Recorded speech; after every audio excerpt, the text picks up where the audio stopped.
Olá a todos, bem-vindos a esse canal. Que a graça e a paz do Senhor Jesus seja com todos vocês. Não publiquei no canal as devocionais esses dias, não compartilhei, foi bem corrido, não deixei de fazer, porém eu não gravei para estar publicando. E hoje eu trago aqui um material de estudo o tema é incentivando a pregação do Evangelho, poder de Deus para a salvação. Todos os direitos dessa edição são reservados para a editora Agnus, que fica na Avenida Jacinto Júlio, número 27, São Paulo, tá bom? Então, é um material de estudo que tenho muito desejo no meu coração de estar compartilhando aqui, às vezes tem pessoas que não têm acesso. Então, eu vou compartilhar aqui com vocês, amém? Que fala da segunda epístola de Pedro e a carta de Judas, essas cartas são atualicíssimas. Elas tratam de um brado de alerta à igreja perante a ameaça contemporânea acerca do perigo dos falsos mestres. Ambas focam essencialmente o mesmo problema. Pedro anuncia que os falsos mestres viriam e Judas afirma que eles já haviam chegado. Os falsos mestres se infiltraram na igreja e disseminaram suas heresias perniciosas. Travestidos de ovelhas, eram lobos devoradores, usando insígnias de mestres, desviavam as pessoas das veredas da verdade. Tanto Pedro como Judas alertam sobre o desvio doutrinário desses arautos do engano. Tanto Pedro como Judas denunciam sua vida imoral. Tanto Pedro como Judas acentuam que o amor ao lucro era o vetor que governava esses emissários da mentira. A mensagem dessas duas cartas, meus caros amigos, irmãos, é absolutamente oportuna em nossos dias. As velhas heresias estão de volta, travestidas com novas roupagens. Vale destacar que os hereges não se apresentam como tais. Usam uma máscara de piedade. Ostentam a pose de defensores de uma vida cristã mais avançada. Nem sempre atacam as verdades da fé cristã de forma aberta, mas sempre fazem uma releitura do antigo evangelho e oferecem uma nova interpretação das verdades clássicas do cristianismo. Misturam evangelho com filosofia e produzem assim outro evangelho, um evangelho híbrido, sincrético, herético, relativizam as escrituras, torcem as escrituras, negam as escrituras. A heresia é pior que a perseguição, meus irmãos. As falsas doutrinas são mais perigosas que o martírio. A sedução do diabo é mais danosa que a fúria do diabo. A voz melíflua da serpente é mais venenosa que o rugido do leão. A igreja de Deus nunca foi destruída por causa de perseguição. Muitos mártires no passado selaram com sangue a sua fé, mas o sangue dos mártires tornou-se a sementeira do evangelho. A heresia, porém, é devastadora. Aonde chega, destrói a igreja. Não há antídoto contra a heresia. Uma igreja que se submete à falsa doutrina e se curva à agenda dos falsos mestres naufraga irremediavelmente. O Brasil é um canteiro fértil, no qual muitas heresias vêm florescendo. Também é um importador quanto mais de muitas heresias perniciosas, vindas de outras paragens. Vemos no Brasil uma igreja que se autodenomina evangélica, mas que abandonou o verdadeiro evangelho. É triste, meus irmãos. Vemos homens inescrupulosos que, movidos pela ganância, abrem igrejas como se fossem franquias. Igrejas que se especializam na arte de arrecadar dinheiro, usando expedientes inconfessos e até mesmo imorais, para abastecer contas bancárias insaciáveis de líderes megalomaníacos. O estudo dessas duas epístolas é uma necessidade vital para a igreja brasileira. Meu ardente desejo é que o estudo delas seja um tônico para o povo de Deus em nossa terra e, ao mesmo tempo, um brado de alerta contra falsos mestres que ainda rondam o aprisco das ovelhas para arrebatá-las. Aleluia, Senhor, glória a Deus. Vamos fazer aqui uma pequena introdução à segunda carta de Pedro. Amém? A segunda carta de Pedro é uma das epístolas gerais. Foi endereçada a igrejas e indivíduos. essa epístola, semelhantemente a Hebreus, Tiago, 1 Pedro e 1, 2, terceiro e 1, 2 e 3 João, circulava entre as igrejas. Estudar essa epístola é um desafio. Primeiro porque essa carta ela foi uma das mais cravejadas pelos críticos e uma das mais tardias em ser reconhecida no cânon sagrado como livro inspirado. Segundo, porque há abundantes questionamentos acerca da autoria petrina, até mesmo entre comentaristas conservadores. Terceiro, porque em questão de estilo, essa missiva difere da primeira carta de Pedro. O grego de 1 Pedro é polido, culto, dignificado, um dos melhores do Novo Testamento. Já o grego de 2 Pedro é grandioso, é um pouco semelhante à arte barroca, quase rude no seu caráter pretensioso e em sua expansibilidade. Na opinião de Jerônimo, Pedro deve ter empregado secretários diferentes. Quarto, porque essa epístola não recebeu atenção dos estudiosos ao longo dos séculos. Michael Green chega a dizer que, segundo Pedro e Judas, são um canto muito obscuro do Novo Testamento, que quase nunca se prega sobre esses escritos.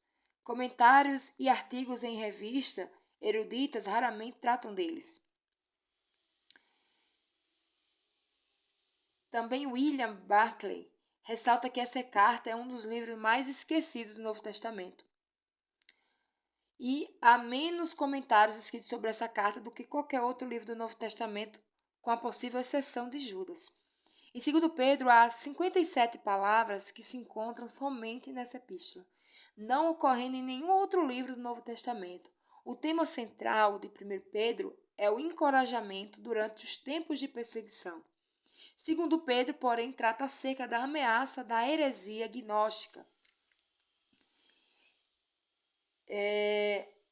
O gnosticismo foi uma das maiores ameaças à igreja cristã a partir da segunda metade do século I e nos 2 séculos seguintes. Pedro, já no seu tempo, entendeu que a maior ameaça ao bem-estar do povo de Deus era o falso ensino. Vamos agora nos dedicar ao estudo dessa epístola, fazendo uma análise introdutória que trará à lume esclarecimentos oportunos e necessários para compreendermos sua atual e pertinente mensagem. Mesmo com todas as lutas que essa carta enfrentou para ser aceita no cânon sagrado, temos plena convicção de que estamos lidando com um livro inspirado pelo Espírito Santo. Essa epístola leva o nome de Simão Pedro, porta-voz dos 12 apóstolos, homem que ocupou o centro das atenções de Lucas nos 10 primeiros capítulos de Atos. Simão Kistemaker aponta que, durante séculos, os estudiosos questionaram o fato de Pedro, ou outra pessoa que tomou o seu nome, ser o autor dessa carta. Na verdade, essa epístola tem sofrido negligência acadêmica tanto por parte dos que negam a autoria petrina como daqueles que a sustentam. William MacDonald diz que há mais problemas em aceitar esse livro como autêntico do que qualquer outro do Novo Testamento. Porém, todos esses problemas não são suficientemente fortes para refutar a autoria petrina. As cartas escritas no século I começavam com o autor, porque eram escritas em rolos, o que facilitava a comunicação. O autor se apresenta como Simão Pedro, o mesmo da primeira epístola. Não apenas cita seu nome, mas também sua identificação, servo e apóstolo de Jesus Cristo. A primeira palavra descreve sua humildade e a segunda sua autoridade. A segunda carta de Pedro é uma epístola que tem como origem a autoridade que Jesus concedeu aos seus apóstolos. Pedro recebeu a autoridade de Cristo, que o enviou como seu representante. Essa carta foi escrita com a autoridade divina. Isso está em oposição àqueles que hoje, indevidamente, utilizam o termo apóstolo, entre aspas, e engrandecem a si mesmos, perdendo de vista que no reino de Deus, aquele que quiser ser o maior deve ser esse servo de todos. Depois de apresentar-se, Pedro dirige-se a seus destinários, denominando-os como aos que conosco obtiveram fé igualmente preciosa na justiça do nosso Deus e Salvador Jesus Cristo. É muito provável que esses irmãos fossem os mesmos crentes dispersos. eleitos que são forasteiros da dispersão no Ponto, Galácia, Capadócia, Ásia e Bitínia. Esses crentes, mesmo perseguidos e dispersos, alcançaram uma fé preciosa. Fé na justiça de Cristo, o próprio Deus encarnado, nosso único Salvador. Pedro diz aos seus eleitores que essa é a segunda carta que está escrevendo. A maioria dos comentaristas entende que se trata de uma referência à primeira carta de Pedro. Sendo assim, os destinatários da segunda carta devem, obviamente, ser as mesmas pessoas para as quais 1 Pedro foi enviada, ou seja, os cristãos da Ásia Menor, mencionados em 1 Pedro 1. Os leitores parecem também estar familiarizados com as epístolas de Paulo, uma vez que algumas das cartas de Paulo foram enviadas aos cristãos da Ásia Menor. A maioria dos estudiosos afirma que há grande diferença de estilo entre a primeira carta de Pedro e essa epístola. A primeira tem um grego erudito, enquanto essa um estilo mais comum. Kistemaker diz que em 1 Pedro a forma de apresentação é suave e polida. O mesmo já não é verdade na segunda epístola de Pedro, cujo estilo é abrupto, cujas palavras são formais e cujo significado é em muitas passagens obscuro. Uma das explicações é que a primeira epístola foi compilada por Silas, profeta da igreja de Jerusalém. Embora o conteúdo fosse de Pedro, o estilo era de Silas, mas na segunda carta é possível que Pedro não tenha recebido ajuda, ou tenha usado outro secretário. Outra explicação plausível está no fato do mesmo autor poder variar de estilo em cartas distintas, dependendo da natureza do assunto que está tratando. Concordo com Kistemaker, quando diz que explicar a autoria apostólica de 2 Pedro é mais fácil que desacreditá-la. Por essa razão, apesar dos problemas levantados contra a autoria petrina dessa carta, subscrevemos essa tese, considerando uma opção absolutamente viável. 8 evidências internas da autoria de Pedro, apesar dos tantos ataques que ela recebeu no passado e ainda recebe no presente. Primeiro, o escritor fala sobre os crentes que foram chamados para a sua própria glória e virtude. Isso nos remete a Lucas 5,8, onde a glória do Senhor foi manifestada a Pedro e ele clamou: Senhor, retira-te de mim, porque sou pecador. Segundo, quando o escritor dá uma prescrição por meio da qual seus leitores jamais tropeçariam, isso nos leva imediatamente à queda de Pedro e ao sofrimento que isso lhe provocou. Terceiro, em 1,14, vemos algo marcante. O escritor sabe que sua morte está chegando e ele mesmo havia sido alertado pelo Senhor Jesus de que em sua idade avançada morreria de forma violenta. Quarto, as palavras tabernáculo, tenda e partida, Êxodo, foram as mesmas usadas por Lucas no relato da transfiguração. Vale ressaltar que Pedro estava presente na cena da transfiguração. Quinto, o escritor faz referência à transfiguração de Jesus, deixando claro que ele participou pessoalmente da insólita experiência. Estavam presentes no monte com Jesus apenas Pedro, Tiago e João. Essa carta, segundo Pedro, é reivindicada pelo próprio Pedro como sua epístola. Porém, não há nenhuma reivindicação semelhante de Tiago e João. Sexto, o escritor usa o verbo engodar, da palavra grega deleago, que significa fisgar ou pescar com a sedução do engano. É vocabulário próprio de um pescador e, consequentemente, apropriado para Pedro. Sétimo, o autor se refere à carta prévia, que provavelmente é 1 Pedro. Também se refere a Paulo, em termos muito pessoais, como só um apóstolo poderia fazer. Oitavo, o autor usa a palavra firmeza, que vem da mesma raiz do verbo fortalecer, empregado em Lucas 22:32. Talvez uma das razões pelas quais ainda hoje essa carta tenha recebido tantas críticas é que o autor condena com muita veemência os falsos mestres. Mais importante que dar voz aos críticos é abrir nossos olhos para as verdades solenes dessa epístola e abrir os ouvidos da nossa alma para escutar Deus através da voz apostólica. Desde que concluímos que a igreja estava certa ao reconhecer 2 Pedro como canônica, tanto da perspectiva histórica como espiritual, devemos situar a data bem próxima à morte de Pedro. Chegamos a essa conclusão quando examinamos o que o apóstolo escreveu. Também considero justo, enquanto estou neste tabernáculo, despertar-vos com essas lembranças, certo de que estou prestes a deixar o meu tabernáculo, como efetivamente nosso Senhor Jesus Cristo me revelou. Na opinião de Kistemaker, Pedro está escrevendo uma espécie de testamento no qual expressa suas demonstrações antes de partir. A data exata em que essa epístola foi escrita ainda está em aberto, porém o historiador da igreja Eusébio coloca a morte de Pedro na época da perseguição de Nero. Como Nero morreu em 68 depois de Cristo, é muito provável que, segundo Pedro, tenha sido escrita por volta do ano 67 depois de Cristo. A Bíblia é a biblioteca do Espírito Santo e não apenas um único livro. É uma coleção de 66 livros. Todos eles foram reunidos num único volume, que chamamos de Cânon das Sagradas Escrituras. A palavra cânon é uma tradução do termo grego cânon, que significa vara de medir. O desenvolvimento do cânon foi um processo. Na verdade, a igreja esteve engajada por 300 anos em debate, discussão e análise de vários livros do século I com o propósito de estabelecer de uma vez por todas quais eram os livros verdadeiramente inspirados. Em virtude do falso e herético cânon de Marcião, ter se espalhado pela igreja, foi necessário um esforço redobrado para verificar com exatidão quais livros tinham autoridade apostólica. Não há vestígio do reconhecimento de 2 Pedro, senão depois do ano 200 depois de Cristo. A epístola não está incluída no cânon muratoriano, que data de 170 depois de Cristo e constitui a primeira lista oficial dos livros do Novo Testamento.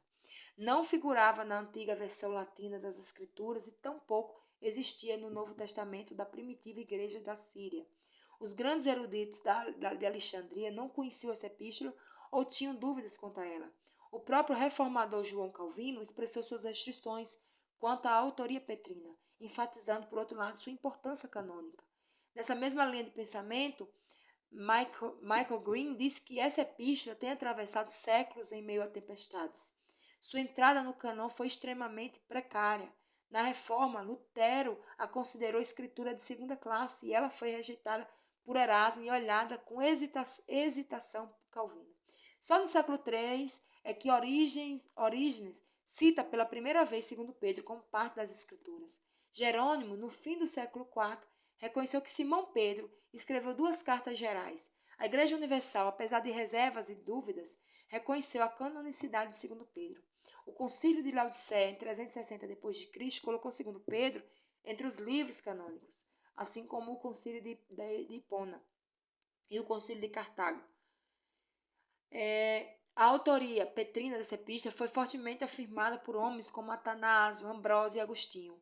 O testemunho interno do livro e o testemunho externo da história da igreja são eloquentes. Por isso entraremos na exposição dessa carta com a firme convicção de que ela nos vem da autoridade apostólica de Simão Pedro. Se o foco da primeira carta foi preparar a igreja para enfrentar o sofrimento que se espalhava, o propósito dessa epístola é alertar a igreja acerca dos falsos profetas. Assim como Paulo escreveu 2 cartas tanto aos crentes de Tessalônica como aos crentes de Corinto, Pedro também escreveu 2 epístolas para os crentes judeus e gentios da Ásia Menor. Nessa segunda carta, ele advertiu os crentes sobre os perigos dos falsos mestres que se infiltraram nas comunidades cristãs. Michael Green diz que há uma concordância geral entre os comentaristas de que a heresia em Mira é uma forma primitiva de gnosticismo. Esse pensamento quando destaca que a primeira epístola de Pedro trata do perigo fora da igreja, as perseguições. A segunda carta trata do perigo dentro da igreja, a falsa doutrina.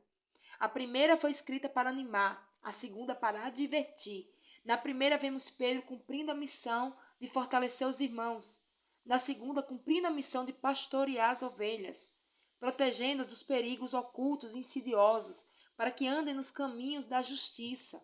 O tema da segunda carta pode ser resumido da seguinte maneira: o conhecimento completo de Cristo é uma fortaleza contra a falsa doutrina e contra a vida imoral.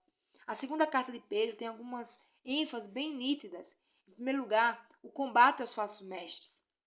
Os mestres heréticos que mascateavam como doutrinas falsas e praticavam a moralidade frouxa começavam a lançar sérias investidas contra a igreja, penetrando no seu interior. A segunda epístola de Pedro é uma polêmica contra os tais, particularmente contra seu ensino, no qual negavam a realidade da volta de Jesus. Pedro assevera o verdadeiro conhecimento da fé cristã, a fim de fazer frente àquela doutrinação herética. Pedro adverte aos leitores acerca dos falsos profetas que aparecem com heresias destruidoras, a fim de corromper as pessoas. Assegura aos crentes que esses falsos profetas serão repentinamente destruídos. Pedro exemplifica essa destruição citando o dilúvio e a destruição de Sodoma e Gomorra. Compara os falsos profetas a Balaão. Alerta para o fato desses mestres do engano estarem decididos a desviar os cristãos do caminho da verdade e da santidade, prometendo-lhes uma falsa liberdade que nada mais é que libertinagem. Os falsos mestres do capítulo 2 são possivelmente os mesmos escarnecedores do capítulo 3. Esses hereges haviam rompido com a fé cristã para espalhar seu veneno letal e suas heresias perniciosas. O apóstolo Pedro fez uma lista de seus ensinamentos pervertidos. Primeiro, rejeitam Jesus Cristo e seu evangelho. Segundo, repudiam a conduta cristã. Terceiro, desprezam a autoridade. Quarto, difamam autoridades superiores. Quinto, são imorais. Sexto, falam de liberdade, mas são escravos da depravação. Sétimo, ridicularizam a doutrina da volta de Cristo. Oitavo, rejeitam o juízo final. Nono, distorcem os ensinamentos das epístolas de Paulo. Décimo, vivem em pecado. William Buckley sugere que esses falsos mestres eram antinomianos, ou seja, usavam a graça de Deus como justificativa para pecar. Muito provavelmente, como já afirmamos aqui, esse grupo era uma semente daquela devastadora heresia chamada gnosticismo. Os gnósticos defendiam a tese de que o espírito é essencialmente bom e a matéria é essencialmente má. O gnosticismo desembocou no ascetismo e na licenciosidade. Esses falsos mestres, denunciados por Pedro, alegavam que não importava o que alguém fizesse com o corpo, pois os atos externos, segundo criam, não afetavam o homem. Consequentemente, levavam uma vida imoral e induziam as pessoas a fazer o mesmo. Numa época em que a igreja cristã dá pouco valor ao estudo da doutrina, quando alguns incautos chegam até a afirmar que a doutrina divide em vez de edificar, precisamos atentar para o fato de que a maior ameaça à igreja não é a pobreza nem a perseguição, mas a heresia. O gnosticismo devastou a igreja nos 3 primeiros séculos. Esses mestres do engano ensinavam que a verdade, especialmente a verdade última, não poderia ser alcançada pela mente, pelo uso da razão, nem mesmo pela investigação científica. O único caminho para conhecer a verdade de Deus era através da intuição mística que estava além das categorias da razão e do testemunho experimental. O gnosticismo tentou amalgamar o cristianismo com a filosofia grega e o dualismo oriental. Hoje, a nova era tem sido o principal veículo para espalhar doutrinas do velho gnosticismo. Em segundo lugar, a segunda vinda de Cristo, vamos falar aqui, Mark afirma que em 2 Pedro são desenvolvidos os seguintes temas escatológicos: o julgamento divino, a destruição do mundo e a promessa de novos céus e nova terra, especialmente no 3º capítulo. Pedro se refere ao dia do Senhor, que é o dia do julgamento, o dia de Deus, enquanto o 2 Pedro dedica um capítulo para tratar da segunda vinda de Cristo e do julgamento. 1 Pedro faz uma única alusão a esse dia. Nenhum outro livro do Novo Testamento possui detalhes tão claros acerca do fim do universo. Pedro anuncia a promessa de um novo céu e uma nova terra. Descreve o novo céu e a nova terra como lugares nas quais habita a justiça. Os cristãos que já são coparticipantes da natureza divina e aguardam a entrada no reino eterno do nosso Senhor e Salvador Jesus Cristo desfrutarão para sempre deste lar na nova criação de Deus. Mark esclarece que os cristãos experimentam, portanto, em sua vida de fé, a tensão entre o já e o ainda não, e o agora e o então. William MacDonald aponta que é no meio da trevosa escuridão da apostasia que essa pequena carta sobranceira e confiantemente olha para frente, para a vinda de nosso Senhor Jesus Cristo. Em terceiro lugar, a supremacia da palavra de Deus. Tanto a primeira como a segunda carta de Pedro enfatizam a inspiração das Escrituras. Pedro entendia que as Escrituras do Antigo Testamento foram inspiradas pelo Espírito Santo, ou seja, os escritores humanos não publicaram suas próprias ideias, mas a revelação de Deus. Os escritores não eram a fonte da mensagem, mas seus portadores.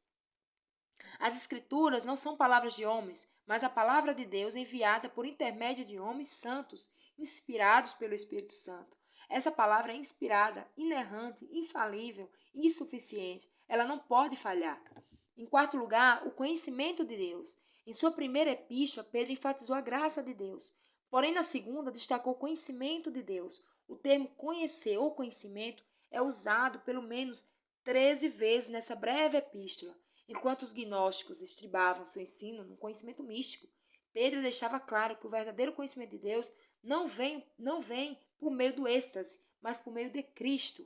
Em quinto lugar, Jesus como Salvador. Se a primeira carta de Pedro dá um destaque para o sofrimento, a morte, a ressurreição e a ascensão de Cristo, a segunda carta realça a sua transfiguração.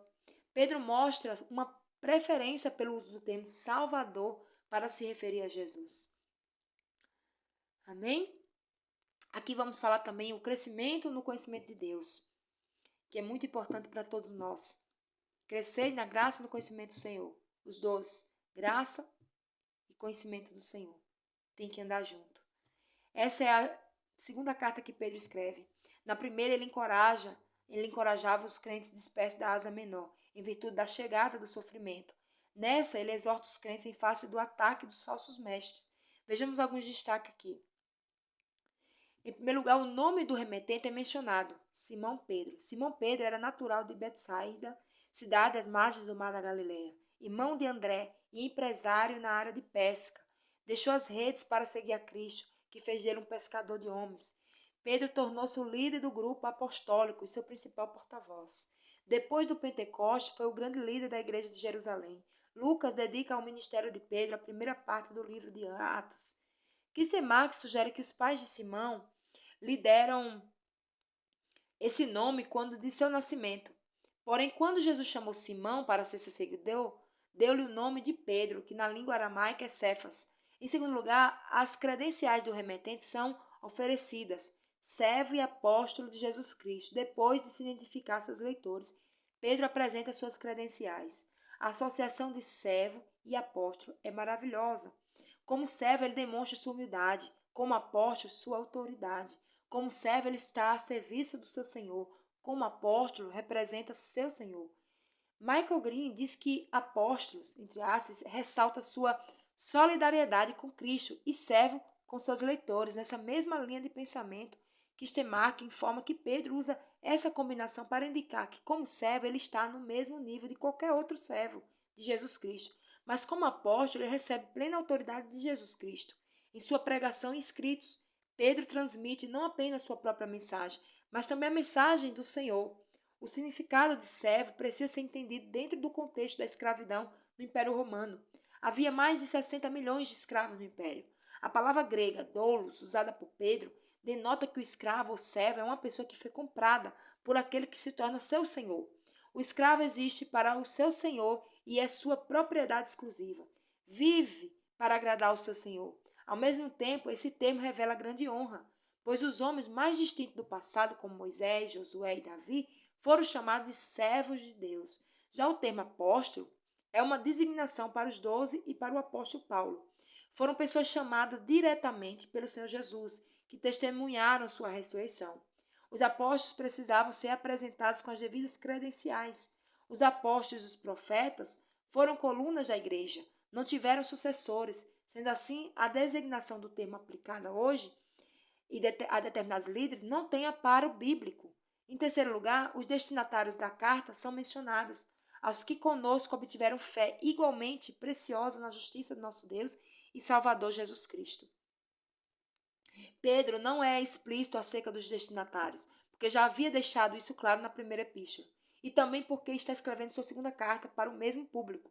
Nesta missiva, Pedro definiu seus destinatários apenas como crentes que obtiveram fé preciosa na justiça de Cristo, nosso Deus e Salvador, ou seja, o apóstolo não estava interessado no lugar em que esses crentes habitavam, mas nos bens espirituais que os leitores tinham em comum com o apóstolo.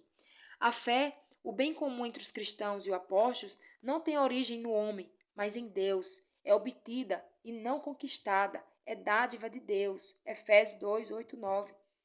Efésios capítulo 2, versículo 8 e 9. Essa fé pode ser tanto objetiva, o conteúdo da verdade, quanto subjetiva, confiança em Deus. Essa fé é a mesma dos apóstolos. Os apóstolos estão no mesmo patamar de todos os crentes em Cristo Jesus. Embora haja diferença de funções na igreja de Deus, não há hierarquia no corpo de Cristo. Michael Green diz que a fé é a confiança que traz a salvação ao ser humano quando este agarra a mão de Deus a ele estendida. A fé é a capacidade dada por Deus de confiar nele, disponível igualmente aos judeus, gentios, apóstolos e cristãos do século XXI. Pedro deixa claro que a fé salvadora é a fé no Cristo crucificado, o qual, por meio do seu sacrifício, alcançou-nos a justificação. Quando cremos em Jesus como Salvador, sua justiça passa a ser nossa justiça e nos tornamos justos diante de Deus. O próprio Pedro ressaltou essa verdade em sua primeira carta, quando escreveu: Pois também Cristo morreu uma única vez pelos pecados, o justo pelos injustos, para conduzir-vos a Deus. Pedro diz ainda que Cristo sofreu em vosso lugar, carregando ele mesmo em seu corpo sobre o madeiro, os nossos pecados, para que nós, mortos para os pecados, vivamos para a justiça. Por suas chagas fostes sarados. A morte de Cristo foi substitutiva. Ele teve morte vicária. Somos justificados não por nossa própria justiça, mas pela justiça de Cristo imputada a nós. Cristo, que é a nossa justiça, é também o nosso Deus e Salvador. Os cristãos primitivos estavam totalmente convictos da divindade de Jesus. Essa afirmativa de Pedro lança por terra todas as seitas que negam tanto a divindade de Jesus Cristo como a doutrina da Trindade. Deus é um só, mas subsistem três pessoas distintas, de tal forma que o Pai não é o Filho, nem o Filho é o Pai. O Espírito Santo não é nem o Pai, nem o Filho. Embora a palavra Trindade não esteja presente na Bíblia, o seu conceito é amplamente encontrado. Em quarto lugar, aqui, a saudação é dada. Graça e paz vos sejam multiplicadas. No pleno conhecimento de Deus e de Jesus Cristo, nosso Senhor, graça e paz era a maneira mais comum dos apóstolos saudar os crentes. A paz flui da graça, e a graça é a fonte da paz. Graça é a raiz e paz é o fruto. Graça é a causa e paz é a consequência. Onde há graça também há paz, e não há paz sem graça. A graça é o favor de Deus a pecadores indignos, e a paz é a condição daqueles que foram reconciliados com Deus. A oração de Pedro é que Deus nos envie uma quantidade cada vez maior, tanto de graça quanto de paz. A principal preocupação de Pedro é que os cristãos aumentem seu conhecimento. É tanto intelectual quanto experimental. Aumenta pelo estudo da palavra e também pela oração. O conhecimento de Deus é uma das principais ênfases dessa epístola. Isso porque Pedro está combatendo a influência perniciosa dos falsos mestres que diziam que o homem só pode chegar a Deus por intermédio de um conhecimento místico ou esotérico. Pedro refuta os paladinos da heresia, afirmando que o conhecimento de Deus só é possível por meio de Jesus Cristo. Jesus é a exégese de Deus, a plenitude da divindade, a expressa imagem do seu ser. Ninguém pode chegar a Deus, exceto por meio de Jesus. Ninguém pode ver o Pai senão olhando para Jesus. Depois de saudar os crentes, Pedro começa a falar sobre a qualidade superlativa de vida que Deus concedeu a eles. Em contraste com os falsos mestres, Pedro deixa claro que os recursos para uma vida piedosa não vêm do esforço humano, nem do conhecimento místico, mas da doação divina. Destacaremos algumas verdades sobre a provisão divina. Primeiro, a fonte da provisão divina, visto como pelo seu divino poder, nos tem sido doadas todas as coisas. Toda provisão para uma vida piedosa e santa vem de Deus. O poder de Deus é um reservatório inesgotável, do qual jorram os recursos celestes para vivermos uma vida digna dele. Na verdade, temos à nossa disposição toda a suprema grandeza do poder de Deus. O mesmo poder que ressuscitou Jesus dentre os mortos está à disposição da igreja. Não precisamos viver uma vida fraca e impotente, pois todas as coisas nos são doadas a partir do poder daquele que é onipotente. Irmãos, já estou terminando, amém? Só concluir aqui. Segundo, o propósito da provisão divina, que conduzem à vida e à piedade, Deus não nos salvou no pecado, mas do pecado. E salvou-nos do pecado para a santidade. O propósito de Deus em nos alcançar com sua graça é nos levar por caminhos de vida e de piedade. A piedade tem que ver com um correto relacionamento com Deus. Um cristão não pode viver nas sombras da morte, no território nebuloso do pecado, imiscuído em práticas escandalosas. Não podemos viver na impiedade, pois dela fomos resgatados. Não podemos viver no pecado, pois dele fomos libertos. Terceiro, a apropriação da provisão divina. Pelo conhecimento completo daquele que nos chamou para a sua própria glória e virtude. Os gnósticos alegam que o homem chega a Deus pelo conhecimento esotérico, mas Pedro diz que nos apropriamos da provisão divina, na medida em que conhecemos plenamente a Cristo. A revelação suprema de Deus, aquele que nos chamou para sermos herdeiros da glória no futuro e nos capacita a vivermos de forma virtuosa no presente. Jesus chama os homens para sua excelência moral, arete, virtude e para o impacto de sua pessoa, doxa, glória. Assim como cada bebê possui estrutura genética definida, que determina o modo como ele vai crescer, também o cristão é geneticamente estruturado para experimentar glória e virtude.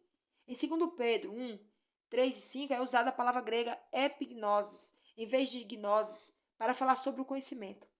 Michael Green mostra que a diferença entre essas palavras é que gnose fala sobre um conhecimento abstrato e epignosis fala sobre um conhecimento particular e experimental.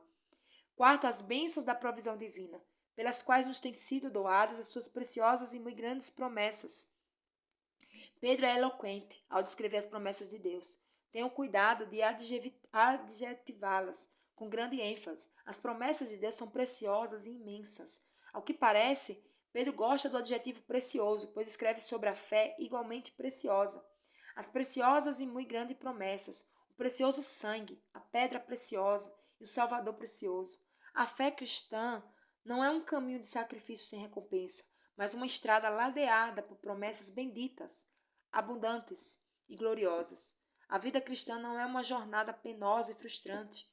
Temos preciosas e muito grandes promessas. Aquele que fez as promessas é fiel para cumpri-las, amados. Aleluia. Glória a Deus. Eu encerro aqui, irmãos, esse estudo que eu recebi e preciso compartilhar com cada um de vocês. Amém?